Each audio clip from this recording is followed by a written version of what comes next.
আপনি যদি তওবা করতে গিয়ে মাছের মাথার সমপরিমাণ একটা ফোঁটা চোখের পানি যদি আপনি ফালান, আমার নবীজি কথা দিয়েছে একটা ফোঁটা মাছের মাথার সমপরিমাণ একটা ফোঁটা চোখের পানি যদি তুমি ফালাও, আমার আল্লাহ তোমার জন্য জান্নাত বরাদ্দ করে দিবে।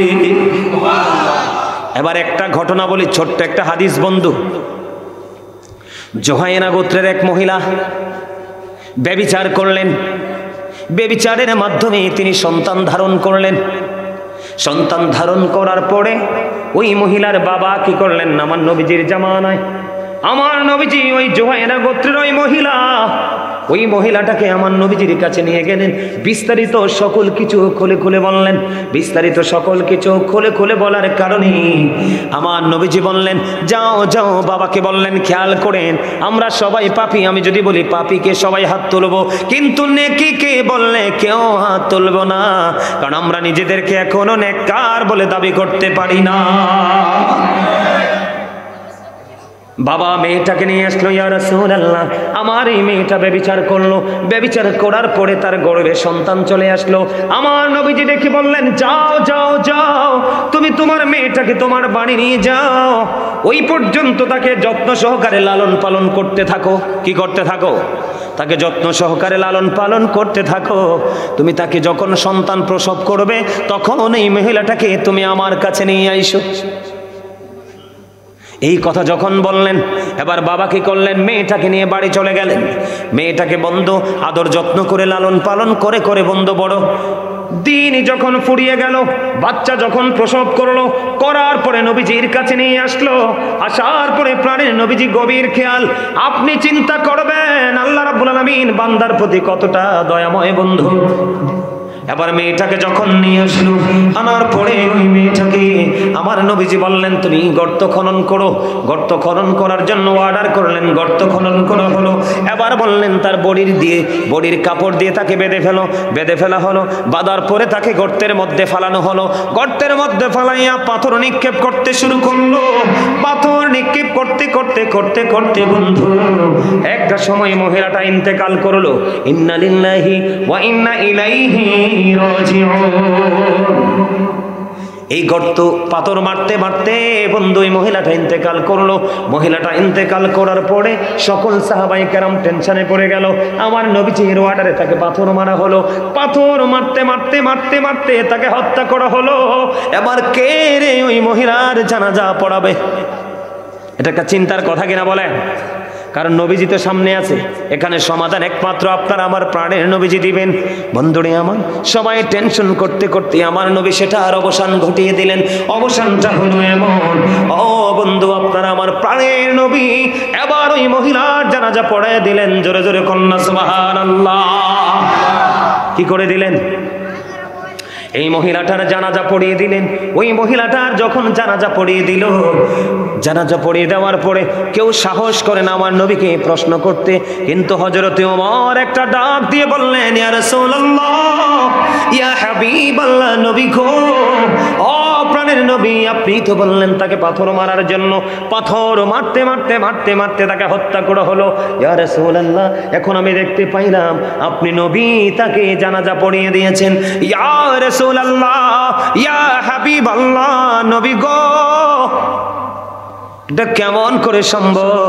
এবার আমার নবীজি একটা ডাক দিয়ে বললেন, তোমরা তো জানো না এই মহিলাটা এমন তওবা করেছে যে তওবাটা মদিনার জঘন্য 70 জন পাপীকে যদি ভাগ করে দেওয়া হয়, ওই একটা মহিলার তওবা 70 জন পাপীর ক্ষমার জন্য যথেষ্ট হয়ে যাবে। আপনারা বলেন ওই মহিলার জানাজা আমার নবী পড়াতে পারে কি পারে না? তাহলে ব্যভিচার করে সন্তান ধারণ করলো, আমার নবীজি বললেন আল্লাহ রাব্বুল আলামিন তাকে কবুল করে নিয়েছে। এমন তওবা করেছে, মদিনার 70 জন পাপীকে যদি একটা মহিলার তওবা ভাগ করে দেওয়া হয় তাহলে সকলের কি গুনাহ মাফের জন্য যথেষ্ট হয়ে যাবে। তাহলে তওবায় আমাদের দাম বাড়াবে না কমাবে? আরো জোরে বলেন, আরো জোরে। তাহলে আমরা অন্যায় করেছি, অপরাধ করেছি, অপরাধের জন্য আমরা কি করব? আল্লাহর কাছে ক্ষমা চাইব। আল্লাহর কাছে ক্ষমা চাইলে কি দাম কমে না বাড়ে? আরো জোরে বলেন, আরো জোরে। আমি আরেকটা মজার খবর আপনাদেরকে শোনাই হাদিস শরীফ থেকে। এটি কিন্তু কানো কাল্পনিক গল্প বানানো নয় বন্ধু, হাদিস শরীফ। আমার দিকে তাকান, এইটা বলে আমি আরেকটা আলোচনা, ওই যে বলেছি বাস্তবতা নিয়ে আলোচনা করব, ওই বাস্তবতা নিয়ে আপনাদের সামনে বন্ধু আজকে আলোচনা করব। আরেকটা ওয়াজ করবনি তবানি, আরেকটু মজার জায়গা, খুব মধুর একটা হাদিস বন্ধু। একজন লোক ৯৯টা খুন করছে। কয়টা? ৯৯টা হত্যা খুন করার পরে একজন খ্রিস্টানের কাছে চলে গেল।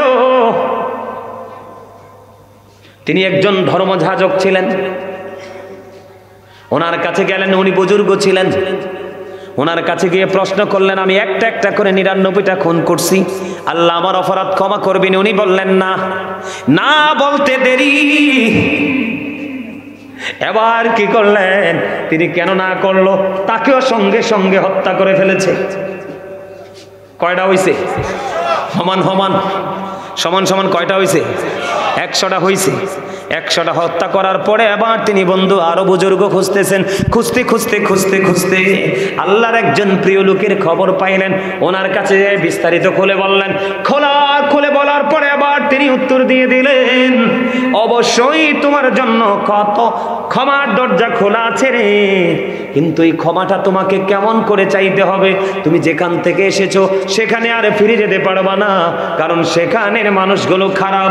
আমি এমন একটা জায়গার ঠিকানা তোমাদেরকে দিব, এমন একটা জায়গার ঠিকানা আমি তোমাদেরকে দিব, ওই ঠিকানা মোতাবেক তুমি চলে যাবে, তাদের সাথে থাকবে, আল্লাহর গোলামি করবে, আল্লাহ রাব্বুল আলামিন তোমার তওবা কবুল করবে, তোমাকে ক্ষমা করে দেবে। জোরে জোরে বলুন না সুবহানাল্লাহ। এবার তিনি কি করলেন? ওই বুজুর্গ লোকের কথা শুনে তিনি হাঁটতে হাঁটতে বন্ধু যেখান থেকে এসেছেন ওই রাস্তা অতিক্রম করে তিনি উল্টা দিকে যেই দিকে দেখিয়ে দিলেন সেই দিকে তিনি চলতে শুরু করলেন। যেতে শুরু করলেন বন্ধুরে আমার, যাইতে যাইতে যাইতে যাইতে রাস্তার মধ্যে বন্ধু দুই দল ফেরেশতা তাকে এসে ঘেরাও করে ফেললো। কয় দল ফেরেশতা? এক দল হলো জান্নাতি, আরেক দল হলো জাহান্নামী। এক দল বলতেছে, জাহান্নামী দল বলতেছে তার প্রাণ পাখি, কারণ তার মৃত্যুর সময় হয়ে গেছে ওই জায়গায়।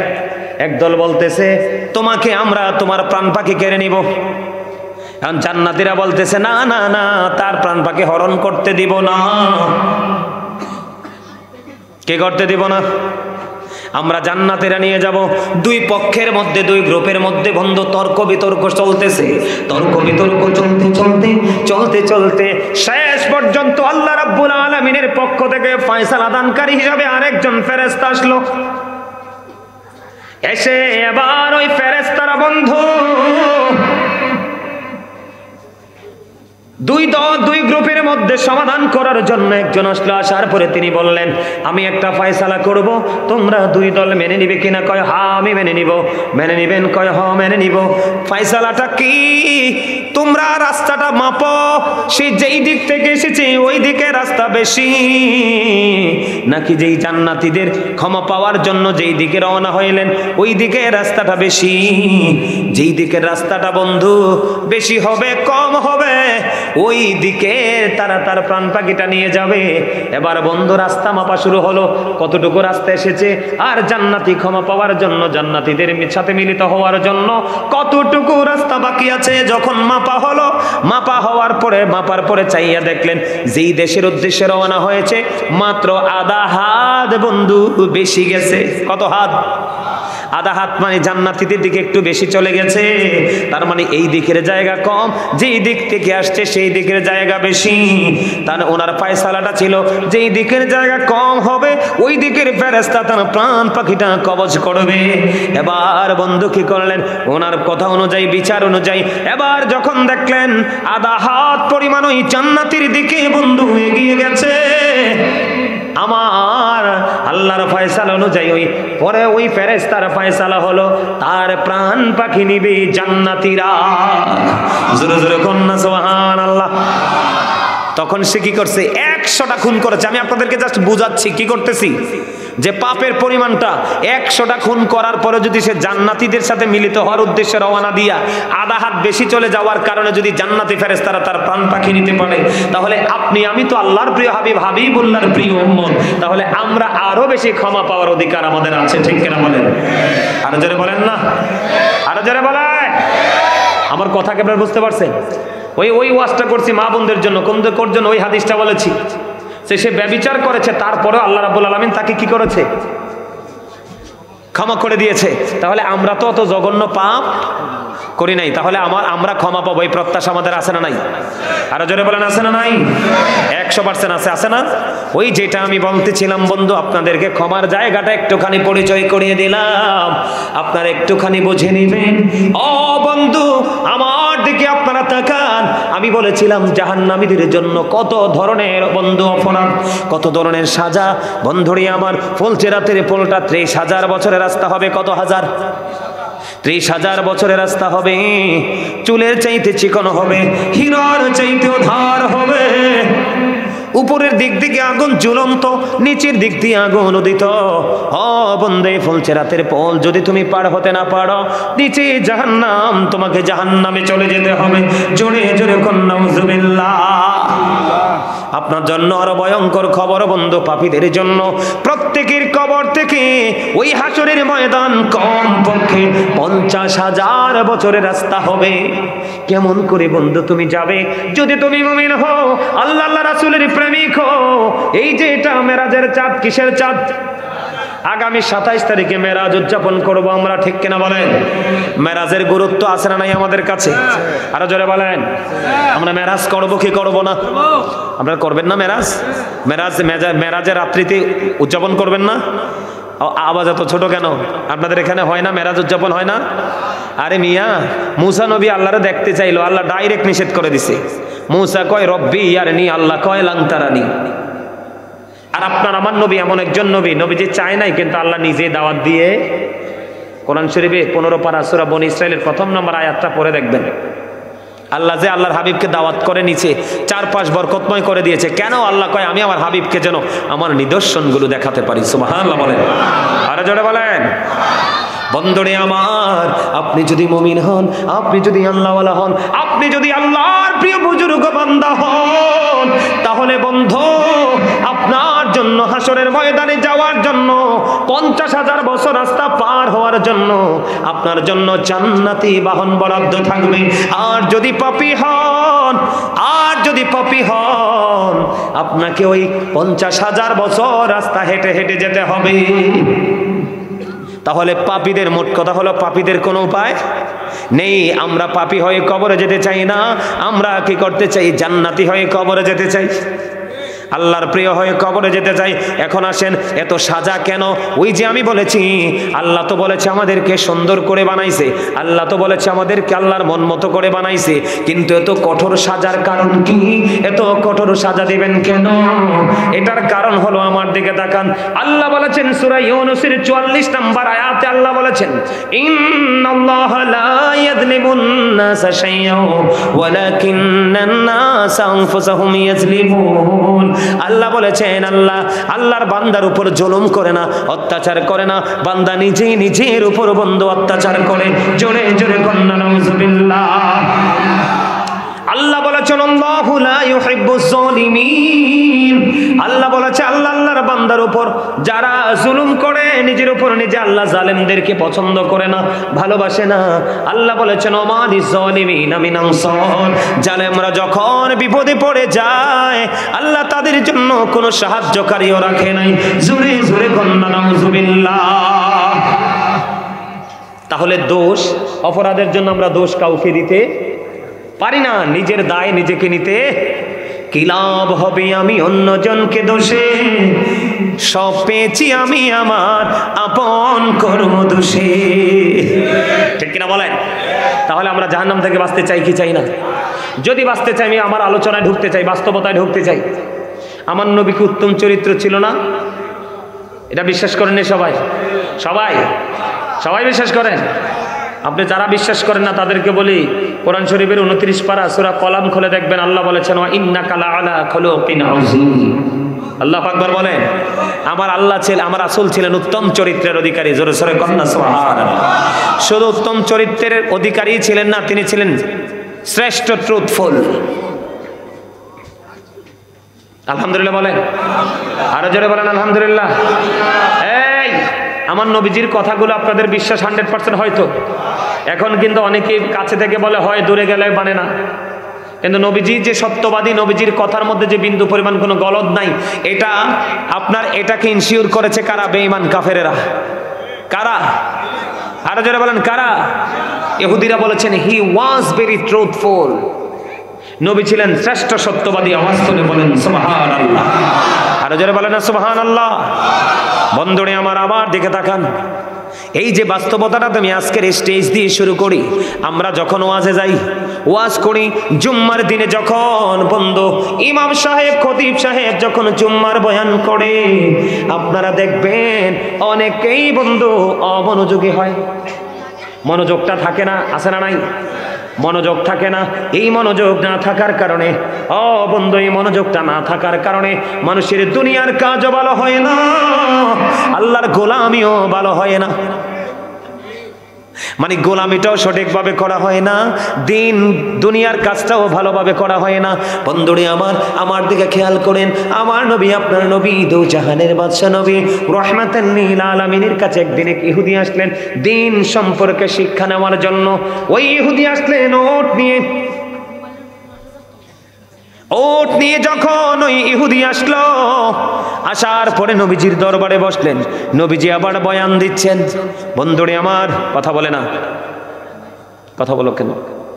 এটা কি কথা বলার জায়গা? হ্যাঁ, টুপি কই তোমার? টুপি কই? ওই যে দেখছেন, ওই যে বলছি না, হ্যাঁ বাইতি তো থুই আসবো। দোষ তো ওদের না, ওদের দোষ না তো, দোষ তো বাবা মার। কার দোষ?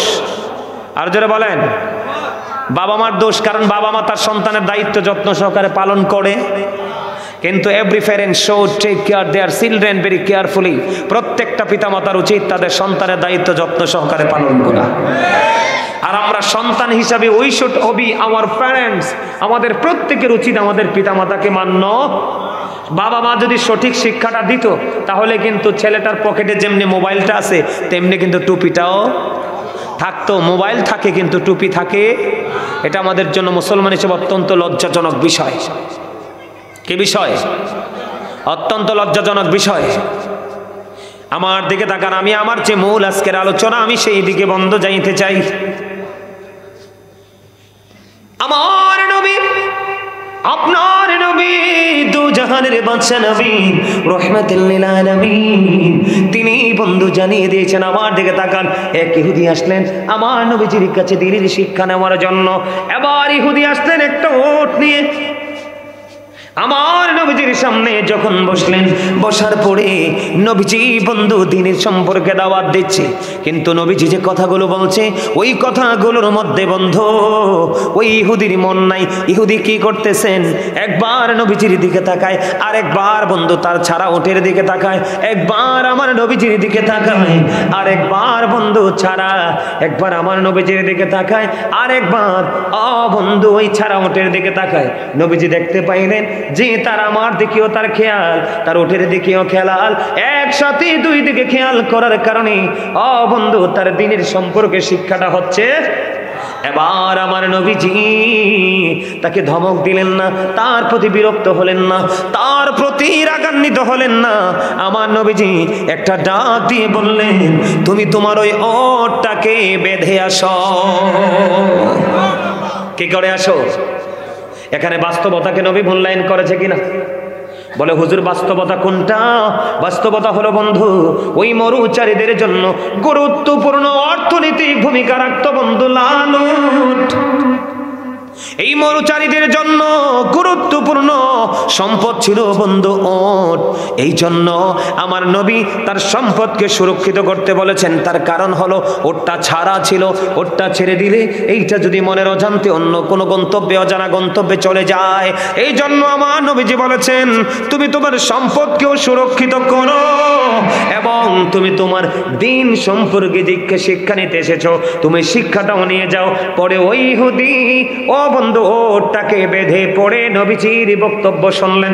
জুড়ে জুড়ে কন্যা সুবহানাল্লাহ।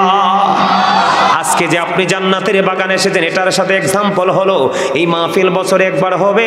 আপনাকে যেই সম্পদ, আপনাকে যেই কাজ, আপনার